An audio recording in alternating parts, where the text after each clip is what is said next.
Pianist Simone Dinnerstein has a new recording out. It's called Circles, 2 piano concertos on this album, one by Johann Sebastian Bach, and a brand new concerto by Philip Glass, his Concerto No. 3, which was commissioned for Simone Dinnerstein, and the Boston-based string orchestra, A Far Cry. And Simone is here to talk to us about it. Welcome. Thank you. I've been listening to this recording and trying to draw some similarities between the Bach and the Glass. I mean, you have a reputation as a performer of Johann Sebastian Bach, but tell us how Philip Glass came to be connected with this.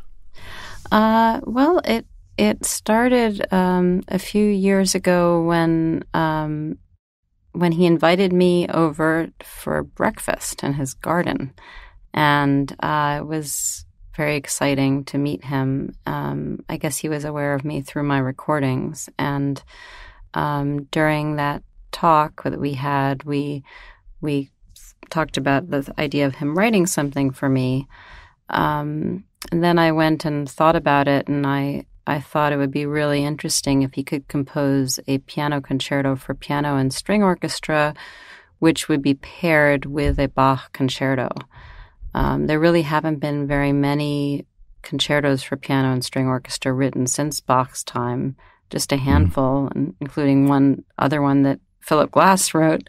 And I think it's a beautiful combination. And he liked that idea of pairing it with the Bach concerto.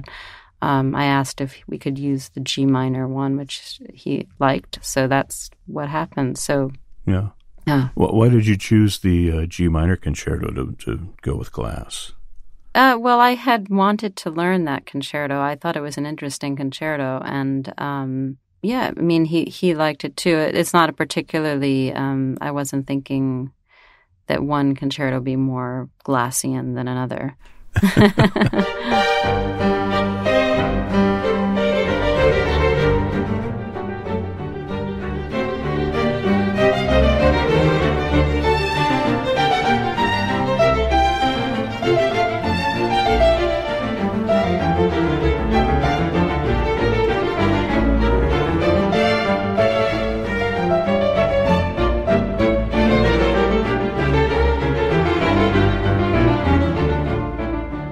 It was interesting to read his own account of his connection with Bach. Yes, Not that he tried to do anything specific to Bach, but that it was just a part of his training as a musician.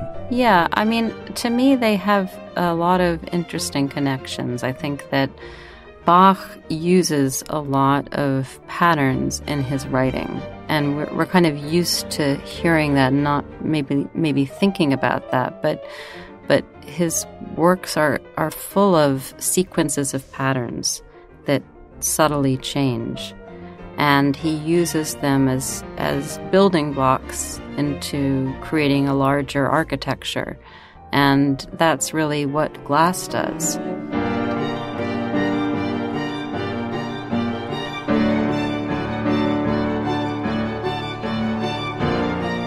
And I think that the whole idea of counterpoint, of layering of voices, is also something that Glass is thinking about a lot.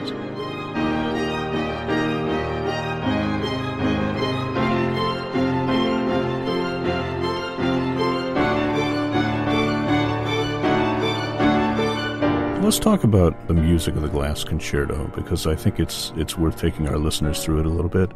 I love the way that it begins with the solo piano, and then the strings kind of subtly counterpoint their way into the mix. Yes. It's a very organic and very romantic sounding work, something I wouldn't necessarily expect from Philip Glass. Do you think his musical language has kind of changed a little bit over the years?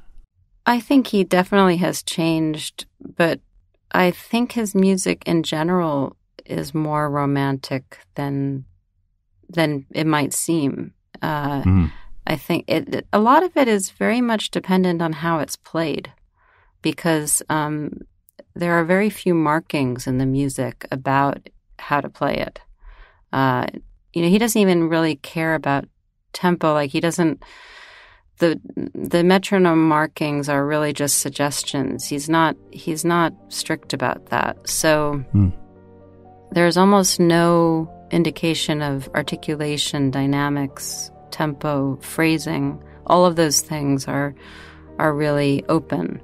And so you could play it in a non-romantic way, or you could play it more romantically. I think this piece is very lush and has a lot of very long lines in it. And the interplay between the instruments is just so incredibly beautiful. In particular, I love the way he writes for the double bass in this piece. And the way that the double bass is playing with the pianist's left hand is really striking. It's so beautiful.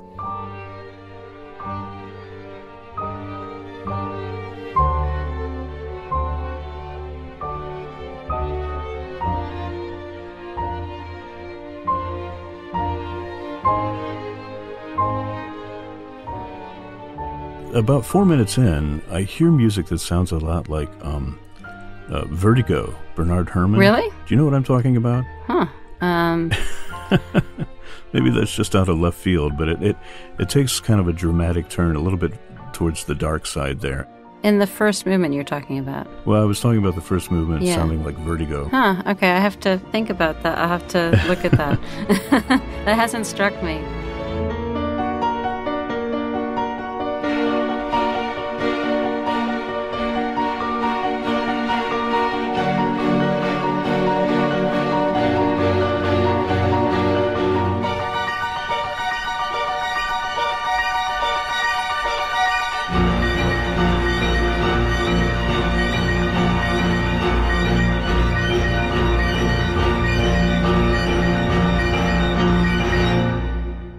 And it gets a little bit dissonant right there. A little bit, yeah. Mm-hmm.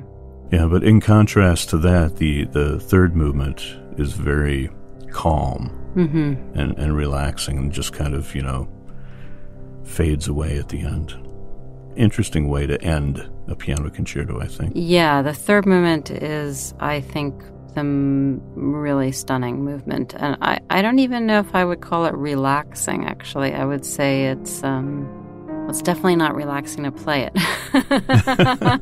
Well, you've played it a lot since it was premiered last September, right? Yeah, well, it was a co-commission between 12 orchestras, so I'm going from one orchestra to the other. How does that happen, then? You mentioned the idea to Philip Glass, and then does somebody then go out and collect orchestras to commission the work? Yeah, that somebody was me.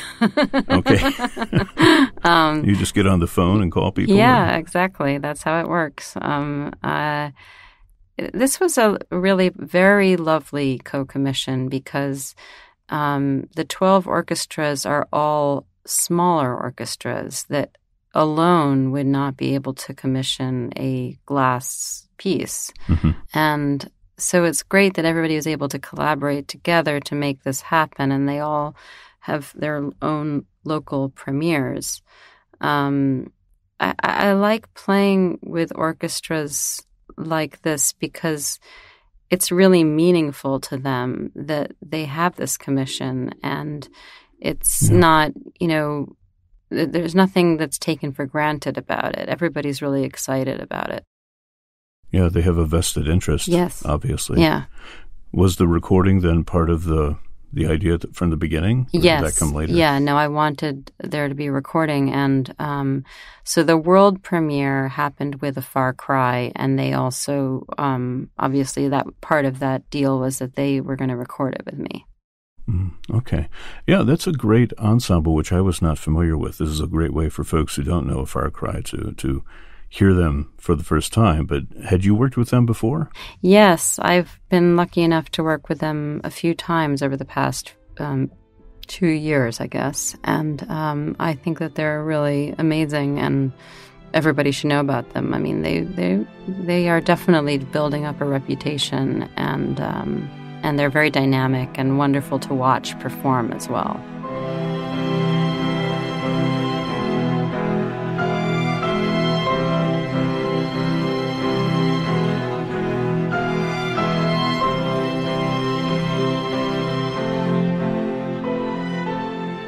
there's a video on your website where the orchestra more or less is kind of gathered right around the piano on the stage performing, yes. Which seems like a slightly unusual way to perform.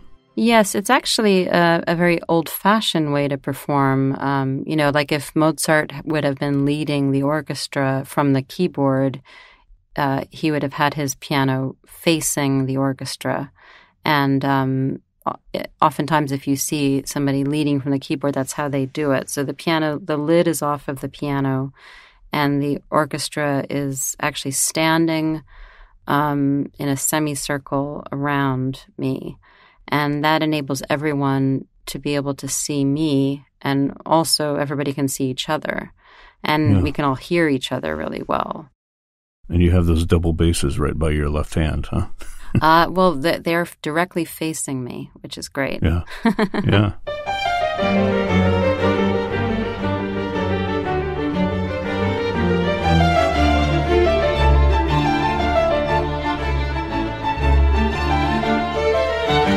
I love the sound of the Bach recording, and I know your engineer Adam Abeshouse, he's done such great work with you on those Bach recordings. Oh yeah, he's amazing. Yeah. Yeah, and when you talk about Philip Glass and this concerto, that you can approach it romantically or mechanically, since there aren't really any markings on there. Is there a similar feeling in the way you approach Bach? Do you feel like you can make it a little more romantic or a little less romantic? Yeah, definitely. I think that that's another thing that they really have in common is this open-ended quality to the score, which enables you to really take it in many different kinds of directions. I think that word romantic is a dangerous word because it's such a loaded word. Yeah. I would say that I think about the music breathing, and I think about it having flexibility, allowing the music to have different kinds of emotions, different inflection, taking away an idea of it being motoric or even. Mm-hmm. I think that playing Bach's music evenly irons out a lot of the interesting things that are happening in the music. There's a lot of contour, and so I like in both Glass and Bach to really, and anything that I play, to find all the different wonderful, strange qualities that are in the music.